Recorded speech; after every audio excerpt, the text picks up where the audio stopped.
ನಮಸ್ಕಾರ ರೈತ ಬಾಂಧವರೇ ಹಾಗೂ ರೈತ ಭಗಿನಿಯರೇ ಹಾಗೂ ಎಲ್ಲ ನನ್ನ ಆತ್ಮೀಯ ವೀಕ್ಷಕರೇ, ಇವತ್ತಿನ ದಿನ ಏನು ಅಂತ ಹೇಳಿದರೆ ಬ್ಲಡ್ ಸರ್ಕ್ಯುಲೇಷನ್ಗೆ ತುಂಬ ಇಂಪಾರ್ಟೆಂಟ್ ಆದಂತಹ ಒಂದು ಬೆಳೆಯ ಬಗ್ಗೆ ಕುರಿತಾಗಿ ಮಾತಾಡೋಣ.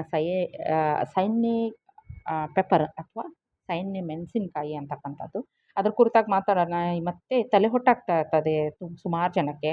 ಆ ತಲೆ ಹೊಟ್ಟು ಏನಾಗ್ತದೆ ಅಂತ ಹೇಳಿದರೆ, ಎಲ್ಲರೂ ಹೊಟ್ಟು ಅಥವಾ ಡ್ಯಾಂಡ್ರಫ್ ಅನ್ಕೋತಾರೆ. ಅದು ಬರ್ತಾ ಬರ್ತಾ ಏನಂದರೆ ಫ್ಲೇಕ್ಸ್ ಆಗಿ ಬರ್ತಾ ಹೋಗ್ತದೆ. ಆ ಫ್ಲೇಕ್ಸ್ ಅಂದರೆ ಅಂದರೆ ತುಣುಕು ತುಣುಕು ಈ ಗೋಡೆಗಳೆಲ್ಲ ಉದುರುತ್ತಲ್ಲ, ಆ ಥರ ಉದುರ್ತಾ ಬರುತ್ತೆ. ಅದು ಆಗಬಾರ್ದು ಅಂತ ಹೇಳಿದರೆ ಇದನ್ನು ಬಳಸಬೇಕು. ಹಾಗಾದರೆ ಇದ್ರ ಮೆಡಿಸಿನಲ್ ವ್ಯಾಲ್ಯೂ ಮೊದಲೇ ಹೇಳಿದ್ನಲ್ವಾ.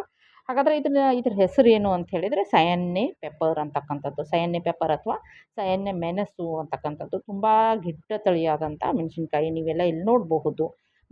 ಏನು ಅಂತ ಹೇಳಿದ್ರೆ ಈ ಈ ಇಲ್ಲಿ ಮೆಣಸಿನಕಾಯಿ ಏನಿದೆ ಇದು ತುಂಬ ಅಂದರೆ ಫ್ಲೇವರ್ ತುಂಬ ಘಾಟಾಗಿರ್ತದೆ, ಖಾರವಾಗಿರ್ತದೆ. ಮತ್ತು ಎಲೆಗಳನ್ನು ಕೂಡ ನೋಡ್ಬೋದು ನೀವು. ಈ ರೀತಿ ನಾವು ಪಾಟ್ಗಳಲ್ಲಿ ಕೂಡ ಬೆಳಿಬೋದು. ಇದು ವೀಡು ಅಥವಾ ಕಳೆಯಾಗಿ ಕೂಡ ಬರ್ತದೆ. ಕೆಲವೊಂದು ನಮ್ಮ ದೇಶದಲ್ಲೆಲ್ಲ ಕಳೆಯಾಗೇ ಬರ್ತದೆ. ಆದರೆ ಇದನ್ನು ನಾವು ಬೆಳೆಸ್ಕೊಳ್ಳೋದ್ರಿಂದ ಇದು ಮೆಡಿಸಿನಲ್ ವ್ಯಾಲ್ಯೂ, ಔಷಧೀಯ ಗುಣಗಳುಳ್ಳಂತಹ ಸಸ್ಯವಾಗಿರೋದ್ರಿಂದ ಇದನ್ನು ಬಳಸ್ಕೊಳ್ಳೋಣ ಅಂತ ಹೇಳಿ. ಇದ್ರ ಬೊಟಾನಿಕಲ್ ನೇಮ್ ಬಂದು ಕ್ಯಾಪ್ಸಿಕಮ್ ಆ್ಯನಮ್ ಅಕ್ಯುಮಿನ್ಯಾಂಟಮ್ ಅಂತಕ್ಕಂಥದ್ದು. ಕ್ಯಾಪ್ಸಿಕಮ್ ಅಂತ ಹೇಳಿಬಿಟ್ರೆ ನಮ್ಮ ಶಿಮ್ಲಾ ಮಿರ್ಚ್ ಬರುತ್ತಲ್ಲ, ದಪ್ಪ ಮೆಣಸಿನ್ಕಾಯಿ, ಅದೂ ಕೂಡ ಬರುತ್ತೆ. ನಮ್ಮ ನಾರ್ಮಲ್ ಮೆಣಸಿನ್ಕಾಯಿ ಬರುತ್ತಲ್ಲ, ಅದೂ ಬರುತ್ತೆ. ಈ ಮೆಣಸು ಕೂಡ ಬರ್ತದೆ. ಹಾಗಾದರೆ ಇದ್ರ ಕಾಮನ್ ಹೆಸರೇನು ಅಂತ ಹೇಳಿದರೆ, ಇದ್ರ ಕಾಮನ್ ಹೆಸರು ಬಂದು ಕ್ಯಾಪ್ಸಿಕಮ್ ಫ್ರೂಟೆಸೆನ್ಸ್ ಅಂತ ಕರೀತಾರೆ. ಕೆಲವೊಂದು ಕಂಟ್ರಿಲಿ, ಬೇರೆ ಬೇರೆ ದೇಶದಲ್ಲಿ ಗಿನಿ ಪೆಪ್ಪರ್ ಅಂತಲೂ ಕರೀತಾರೆ. ಯಾಕಂದರೆ ಗಿನಿ ದೇಶದಲ್ಲಿ ಇದು ಚೆನ್ನಾಗಿ ಬರ್ತದೆ. ಆಫ್ರಿಕನ್ ಬರ್ಡ್ ಪೆಪ್ಪರ್ ಅಂತ ಕೂಡ ಕರೀತಾರೆ ಇದನ್ನು, ಆಯಿತಾ. ಸಿನಿ ಪೆಪ್ಪರ್ ಅಥವಾ ಮೆಣಸು ಅಂತಕ್ಕಂಥದ್ದು ಯಾಕೆ ಇದು ಅಂತ ಹೇಳಿದರೆ, ತುಂಬ ಬೆಲೆಯುಳ್ಳದ್ದು ಅಂತ ಹೇಳಿದರೆ, ಇದು ಫ್ಲೇವರ್ ಕೊಡುತ್ತೆ, ಫುಡ್ಗೆಲ್ಲ ಫ್ಲೇವರ್ ಕೊಡುತ್ತೆ. ಅದೇ ರೀತಿ ಮೆಡಿಸಿನಲ್ ವ್ಯಾಲ್ಯೂ, ತುಂಬ ಮೆಡಿಸಿನಲ್ ವ್ಯಾಲ್ಯೂವನ್ನು ಇದು ಹೊಂದಿದೆ. ಅದರಿಂದ ಸುಮಾರು ವರ್ಷಗಳಿಂದ ನಮ್ಮ ಭಾರತದಲ್ಲಿ ಆಯುರ್ವೇದಿಕ್ ಇದಕ್ಕೆ ಇದನ್ನು ಬಳಸ್ತಾ ಇದ್ದಾರೆ. ಆದರೆ ಇದು ಒಂದು ನಮ್ಮ ದೇಶದಲ್ಲಿ ಕಸ ಅಂತ ಟ್ರೀಟ್ ಮಾಡ್ತೀವಿ ಜನಸಾಮಾನ್ಯರು. ಆದರೆ ಇದನ್ನು ಯಾರಿಗೆ ಇದ್ರ ಬೆಲೆ ಗೊತ್ತೋ ಅವ್ರಿಗೆ ಗೊತ್ತಿದ್ದವ್ರಿಗೆ ಇದನ್ನು ತುಂಬ ಇದರ ಬೆಲೆ ಕಾಸ್ಟ್ಲಿ ಇದೆ, ಪ್ರೀಷಿಯಸ್ ಇದೆ ಅಂತಕ್ಕಂಥದ್ದು ಗೊತ್ತಾಗ್ತದೆ. ಇದರಲ್ಲಿ ಕ್ಯಾಪ್ಸಿಸಿನ್ ಅಂತಕ್ಕಂಥ ಒಂದು ಎಣ್ಣೆ ಪದಾರ್ಥ ಇರುತ್ತೆ. ಅದು ತುಂಬ ಹೆಲ್ತಿಗೆ ಒಳ್ಳೆಯದು. ಇದನ್ನು ಹಾಟ್ ಚಿಲ್ಲಿ ಅಂತ ಕೂಡ ಕರೀತಾರೆ. ಯಾಕಂತ ಹೇಳಿದರೆ ಇದರದ್ದು ಮೆಡಿಸಿನಲ್ ಪರ್ಪಸೇ ಆ ಥರ ಇದೆ. ಫಸ್ಟ್ ಬಂದು ಇದು ಏನು ಹೆಲ್ಪ್ ಆಗುತ್ತೆ ಅಂದರೆ ಬ್ಲಡ್ ಸರ್ಕ್ಯುಲೇಷನ್ಗೆ ಹೆಲ್ಪ್ ಆಗುತ್ತೆ. ಬ್ಲಡ್ ಸರ್ಕ್ಯುಲೇಷನ್ ಅಂತ ಹೇಳಿದರೆ, ಈಗ ಲ್ಯುಕೇಮಿಯಾ ಅಂತಕ್ಕಂಥ ರೋಗ ಇದೆ. ಅದು ಏನು ಅಂತ ಹೇಳಿದರೆ ಬ್ಲಡ್ ಕ್ಯಾನ್ಸರ್ ಅಂತದ್ದು. ಆ ಪೇಷಂಟ್ಗಳು ಪ್ರತಿದಿನ ಒಂದು ಎಲೆಯನ್ನು ನೀರಿನಲ್ಲಿ ಹಾಕ್ಕೊಂಡು ಕುದಿಸ್ಕೊಂಡು ಕುಡಿಬೋದು. ಅಥವಾ ಒಂದು ಮೆಣಸಿನಕಾಯಿ ತೋರಿಸಿದ್ನಲ್ಲ ನಾನು, ತುಂಬ ಚಿಕ್ಕದಾಗಿರುತ್ತೆ, 1-1.5 ಇಂಚ್ ಇರುತ್ತೆ ಅಷ್ಟೇ. ಆ 1.5 ಇಂಚ್ ಮೆಣಸನ್ನು ಪೂರ್ಣ ವಾರ ಕನ್ಸ್ಯೂಮ್ ಮಾಡ್ಬೋದು. ಅದನ್ನು ಹೇಗಂತಂದರೆ ಜಸ್ಟ್ ಸೂಪ್ ಥರ ಅದನ್ನು ಏನು ಮಾಡ್ಕೋಬೇಕು ನಾವು, ಅದನ್ನು ಒಂದು ಸ್ವಲ್ಪ ಕಟ್ ಮಾಡ್ಕೊಂಡು ನೀರಲ್ಲಿ ಹಾಕ್ಕೊಂಡು ಅದರ ಜೊತೆ ಜೀರಿಗೆ ಮತ್ತು ಸ್ವಲ್ಪ ಬೇಕು ಅಂತ ಹೇಳಿದರೆ ಸ್ವಲ್ಪ ಜೀರಿಗೆ ಜೊತೆಗೆ ಸ್ವಲ್ಪ ನಾವು ಬೇರೆ ವೆಜಿಟೇಬಲನ್ನ ಹಾಕ್ಕೋಬೋದು. ಬಟ್ ಇದನ್ನು ಒಂದನ್ನೇ ಹಾಕ್ಕೊಂಡು ಅಜವಾಯಿನು ಆ ಥರದ್ದು ಹಾಕ್ಕೊಂಡು ಕುದಿಸ್ಕೊಂಡು ಬೆಳಗ್ಗೆ ಕುಡೀತು ಅಂತ ಹೇಳಿದರೆ ಬ್ಲಡ್ ತುಂಬ ಚೆನ್ನಾಗಿ ಸರ್ಕ್ಯುಲೇಟ್ ಆಗುತ್ತೆ. ಬ್ಲಡ್ ಕ್ಲಾಟಿಂಗ್ ಕೆಲವೊಬ್ಬರಿಗೆಲ್ಲ ಸಮಸ್ಯೆ ಇರುತ್ತೆ, ಅಂಥವ್ರಿಗೆಲ್ಲ ತುಂಬ ಒಳ್ಳೆಯದು. ಆದರೂ ಕೂಡ ಡಾಕ್ಟರ್ ಕನ್ಸಲ್ಟ್ ಮಾಡೋದು ಒಳ್ಳೆಯದು. ಆದರೆ ಏನಂತ ಹೇಳಿದರೆ ಇದರಿಂದ ಯಾವುದೇ ಸೈಡ್ ಎಫೆಕ್ಟ್ ಇಲ್ಲ, ಬಟ್ ತುಂಬ ಚೆನ್ನಾಗಿರುತ್ತೆ.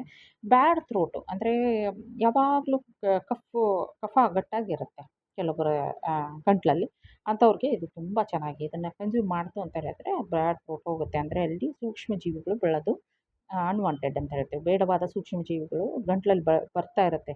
ವಿಕ್ಸ್ ಗಿಗೋಲಿಲೋ ಕಿಶ್ ಕಿಶ್ ದುರ್ಕರು ಕೇಳಿರ್ತೀರಿ ಎಲ್ಲರೂ. ವಿಕ್ಸು ಅದು ಇದು ಎಕ್ಸ್ಟರ್ನಲ್ ಯೂಸ್ ಮಾಡೋದಕ್ಕಿಂತ ನೈಸರ್ಗಿಕವಾದಂಥ ಇದನ್ನು ಒಂದು 2-3 ದಿನ ಕನ್ಸ್ಯೂಮ್ ಮಾಡಿಬಿಟ್ರೆ ಥ್ರೋಟ್ ಇನ್ಫೆಕ್ಷನ್ ಹೊರಟೋಗುತ್ತೆ ಅಂತಕ್ಕಂಥದ್ದು. ನಂತರ ಬರೋಣ ಹೆಡೇಕ್ಗೆ. ಏನು ನಮ್ಮ ತಲೆನೋವು, ಸದಾ ತಲೆನೋವು ಇರುತ್ತೆ, ಮೈಗ್ರೇನ್ ಇರುತ್ತೆ, ಒಂದೇ ಭಾಗದಲ್ಲಿ ನೋವಿರುತ್ತೆ, ಅಂಥವರು ಕೂಡ ಇದನ್ನು ಒಂದು ವಾರ ಕನ್ಸ್ಯೂಮ್ ಮಾಡ್ಬೋದು.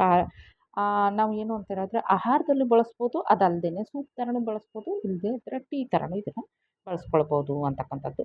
ಆಮೇಲೆ ನೇಸಲ್ಲು, ನಾನು ಆವಾಗಲೇ ಹೇಳಿದ್ನಲ್ಲ, ಗಂಟಲು ಮತ್ತು ಮೂಗು ಅದು ಕಟ್ಕೊಂಡಿರುತ್ತಲ್ಲ ಅವ್ರಿಗೆ ಇದು ತುಂಬ ಒಳ್ಳೆಯದು. ವೇಟ್ ಲಾಸ್ಗೆ ತುಂಬ ಒಳ್ಳೆಯದು ಅಂತ ಹೇಳ್ಬೋದು. ಇದು ಏನು ಅಂತ ಹೇಳಿದರೆ, ನಾವು ನಾರ್ಮಲ್ ಊಟ ಮಾಡೋದನ್ನೇ ಮಾಡಿಕೊಂಡು ಇದನ್ನು ಪ್ರತಿದಿನ ಮಾರ್ನಿಂಗ್ ಇದನ್ನು ಕುಡಿತಾ ಬಂತು ಅಂತ ಹೇಳಿದರೆ, ಬೇಕು ಅಂದರೆ ಜೇನುತುಪ್ಪ ಆ್ಯಡ್ ಮಾಡ್ಬೋದು, ಅಜ್ವಾಯಿನು, ಆಮೇಲೆ ಸೋಪ್ ಇರ್ತದಲ್ಲ, ಅದು ಬಾಯಿಯಲ್ಲಿರ್ತಕ್ಕಂಥ ಬ್ಯಾಡ್ ಬ್ರೀತನ್ನು ಕಡಿಮೆ ಮಾಡ್ತದೆ. ಸೋಂಪು ಅಂತ ಹೇಳ್ತೀವಿ ನಾವು, ಊಟ ಆದಮೇಲೆ ತಿಂತೀವಲ್ಲ, ಅದನ್ನು ಸ್ವಲ್ಪ ಹಾಕ್ಕೋಬೋದು. ಜೀರಿಗೆ ಹಾಕ್ಕೊಂಡು ಇದೆಲ್ಲವನ್ನು ಸೇರಿಸ್ಕೊಂಡು ಈ ಮೆಣಸನ್ನು ಹಾಕ್ಕೊಂಡು ಕುದಿಸ್ಕೊಂಡು ಬೆಳಗ್ಗೆ ತುಂಬ ಚೆನ್ನಾಗಿ ಒಂದು 250 ml ಅಥವಾ ಒಂದು ಗ್ಲಾಸ್‌ನಷ್ಟು ಕುಡಿದ್ರೆ ತುಂಬ ಆರೋಗ್ಯಕ್ಕೆ ಒಳ್ಳೆಯದು ಅಂತಕ್ಕಂಥದ್ದು. ಆದ್ದರಿಂದ ಇದನ್ನು ಬಳಸ್ಕೊಳ್ಳೋಣ. ಮತ್ತು ಇನ್ನೂ ಒಂದು ಏನು ಅಂತ ಹೇಳಿದರೆ ಇಲ್ಲಿ ಫ್ಲೇಕ್ಸ್ ಸೋರಿಯಾಸಿಸನ್ನು ಇದು ಕ್ಯೂರ್ ಮಾಡುತ್ತೆ. ಸೋರಿಯಾಸಿಸ್ಸು ಅಂತ ಹೇಳಿದರೆ ಇಲ್ಲಿ ನೋಡಿ ಸೋರಿಯಾಸಿಸ್ ಅಂತಕ್ಕಂಥದ್ದು ಒಂದು ರೋಗ ಅದು. ಅಲ್ಲಿ ಏನಾಗ್ತದೆ ಜನಸಾಮಾನ್ಯರಿಗೆ ಅದು ರೋಗ ಅಂತ ಗೊತ್ತಾಗಲ್ಲ. ಡ್ಯಾಂಡ್ರಫ್ ಆಗಿದೆ, ಹೊಟ್ಟಾಗಿದೆ ತಲೆಯಲ್ಲಿ ಅಂತ ಮಾತ್ರ ಅನ್ಕೋತಾರೆ. ಅದು ಆ ರೀತಿ ಅಲ್ಲ.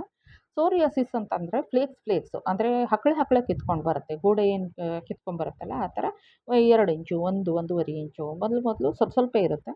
ಹಾಗೆ ಕಿತ್ಕೊಂಡು ತಲೆಭಾಗ ಕಿತ್ಕೊಂಡು ಬರ್ತಾ ಇರುತ್ತೆ. ಅದ್ರ ಗೊತ್ತಾಗಲ್ಲ ಜನರಿಗೆ. ಅದನ್ನು ಏನು ಮಾಡಬೇಕು ಅಂತ ಹೇಳಿದ್ರೆ ಇದನ್ನು ಕನ್ಸ್ಯೂಮ್ ಮಾಡೋದ್ರಿಂದ ಸೋರಿಯಾಸಿಸ್ಸು ಕಡಿಮೆ ಆಗ್ತದೆ.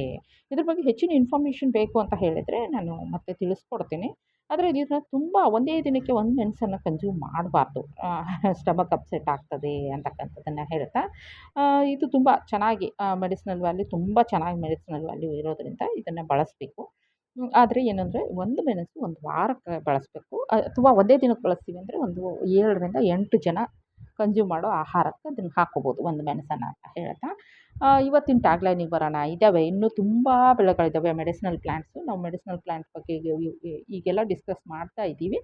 ನಾಳೆ ನಾನು ಬೇರೆ ಬೆಳೆಯಾದಂತಹ ಕೋರ್ನ್ ಫ್ಲವರ್ ಬಗ್ಗೆ ಮಾತಾಡ್ತೀನಿ. ಕೋರ್ನ್ ಫ್ಲವರ್ ಅಂದರೆ ಏನು ಎತ್ತ ಅದನ್ನ ಏನಕ್ಕೆ ಯಾವ ಮೆಡಿಸಿನಲ್ ಪರ್ಪಸ್ ಇದೆ, ಔಷಧೀಯ ಗುಣ ಇದೆ ಅಂತಕ್ಕಂಥದ್ದನ್ನು ನಾಳೆ ಮಾತಾಡೋಣ. ಈಗ ಇವತ್ತಿನ ಟ್ಯಾಗ್ಲೈನ್ ಬಂದು ಜ್ಞಾನವು ಸೂರ್ಯನಂತೆ, ಭಕ್ತಿಯು ಸೂರ್ಯಕಿರಣಗಳಂತೆ. ಸೂರ್ಯನಿಲ್ಲದ ಕಿರಣಗಳಿಲ್ಲ, ಕಿರಣಗಳಿಲ್ಲದೆ ಸೂರ್ಯನಿಲ್ಲ, ಜ್ಞಾನವಿರದೆ ಭಕ್ತಿ ಇಲ್ಲ, ಭಕ್ತಿ ಇರದೆ ಜ್ಞಾನವಿರಲೆಂತೂ ಚೆನ್ನಮಲ್ಲಿಕಾರ್ಜುನ ಅಂತ ನಮ್ಮ ಅಕ್ಕ ಮಹಾದೇವಿಯವರು ತುಂಬ ಹಳೆ ಕಾಲದಲ್ಲಿ 6ರಿಂದ 10ನೇ ಶತಮಾನದೊಳಗೆ ಆವಾಗಲೇ ತಿಳಿಸ್ಕೊಟ್ಟಿದ್ದಾರೆ ನಮಗೆ. ಏನು ಅಂತ ಹೇಳಿದ್ರೆ ಜ್ಞಾನಾರ್ಜನೆ ಏನು ಅಂತ ಹೇಳಿದ್ರೆ ಅದನ್ನು ಸದುಪಯೋಗ ಪಡಿಸ್ಕೊಳ್ಬೇಕು. ಜ್ಞಾನ ಇರ್ತದೆ, ವಿನಯವೇ ಇರೋದಿಲ್ಲ, ಭಕ್ತಿಯೇ ಇರೋದಿಲ್ಲ. ಭಕ್ತಿ ಅಂತ ಹೇಳಿದ್ರೆ ದೇವ್ರ ಮೇಲೆ ಅಂತ ಮಾತ್ರ ಹೇಳ್ತಾ ಇಲ್ಲ, ಗುರುಗಳ ಮೇಲೇನೂ ಕೂಡ ಭಕ್ತಿನೇ ಇಲ್ಲ. ಅದು ಕಡಿಮೆ ಆಯಿತು ಅಂತ ಹೇಳಿದ್ರೆ ಜ್ಞಾನ ಉಪಯೋಗ ಇಲ್ಲ ಅಂತಕ್ಕಂಥದ್ದು. ಜ್ಞಾನಕ್ಕೆ ಯಾವಾಗ ಬೆಲೆ ಬರುತ್ತೆ ಅಂತ ಹೇಳಿದರೆ